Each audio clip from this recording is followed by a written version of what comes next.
Well, Lieutenant Willie, this is your first tour of an E3A. We'll get to see all the crew members in action. I can't wait. Here we are. Oh, watch your step.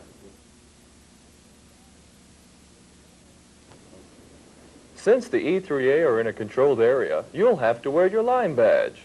Oh, boy.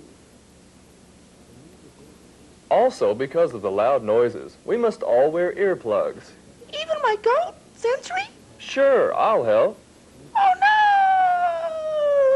no! Here's our E3A. What do you think, Lieutenant Willie? It's neat, isn't it, Sentry? Bah, bah.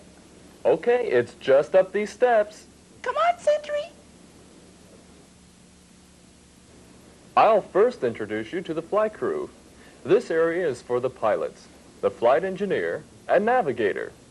The pilots fly the aircraft during takeoffs and landings and normally get help from the autopilot during the cruise. They also must fly very close to the tanker aircraft in order to refuel. These are some of the controls the pilots operate. Be careful and don't touch anything. Look out, Sentry! Oh!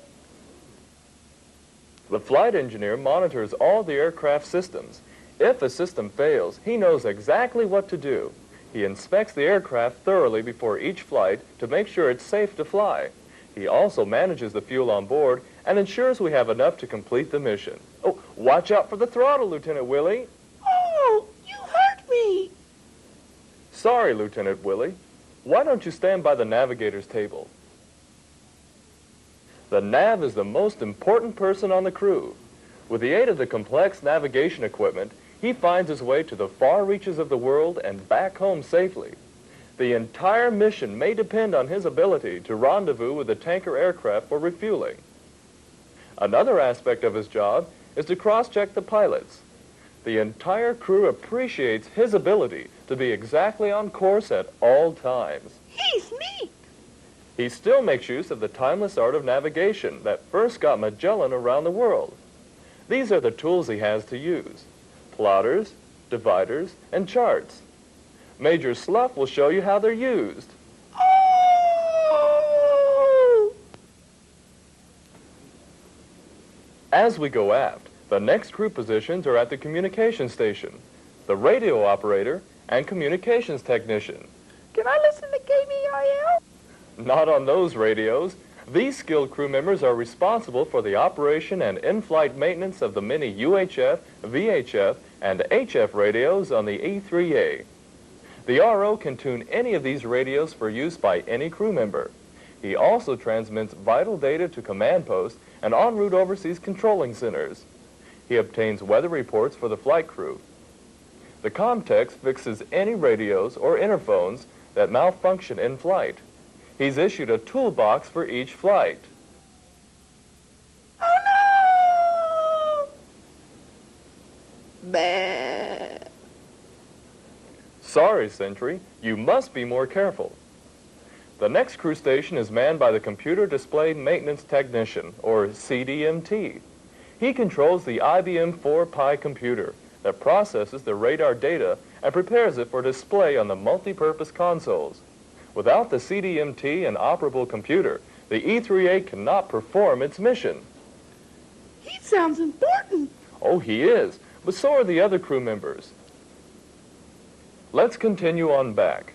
The next area contains the 9 multi-purpose consoles, or MPCs. This is what AWACS is all about. Hey, that looks like me. Could be. The first 3 MPCs are normally manned by air surveillance technicians. They identify all radar targets as friends or enemies. Then they label all applicable targets with a special code so the targets can be easily referenced by other controllers. That looks like a typewriter. Are they secretaries too? No, that keyboard provides access to the console. Hey, he poked me. The ASTs work for the Air Surveillance Officer, or ASO. He sits in the middle row of seats. He coordinates with the radar technician to ensure the best radar data is available. He also works with the CDMT to ensure the best display is available on the MPCs. I'm impressed. The last three consoles are normally manned by weapons directors, or WDs. They control the friendly aircraft. They direct or vector our fighters against enemy planes and other hostile targets.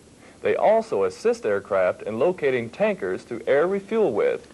Sounds like a neat job. It sure is. They work for the Senior Director, or SD. He coordinates the flow of friendly fighters and tankers. He works very hard during mission planning to ensure all activities are adequately coordinated. He is more or less in charge of the offensive air battle and works closely with ground controlling agencies. That guy looks familiar. You remember Major Slough. He showed you the fine points of navigation. Oh, I remember. Well, he'll help describe the job of the Mission Crew Commander, or MCC. The MCC sits right in the middle of all the activity and is in charge of the mission crew and the overall mission. He coordinates with all crew members to ensure the mission runs smooth and gets completed. The flight crew basically works for him. They take him wherever he needs to go. Just like on a bus, huh? Almost. Are you finished with the table, Major Slough? Oh, no! You must be more careful. Remember, flying safety is paramount. The last crew position is the Airborne Radar Technician, or ART. He keeps the mission radar operating normally and monitors the radar system for malfunctions. He can fix many malfunctions and sometimes has to open panels to do so. I bet he keeps busy. All the crew members do.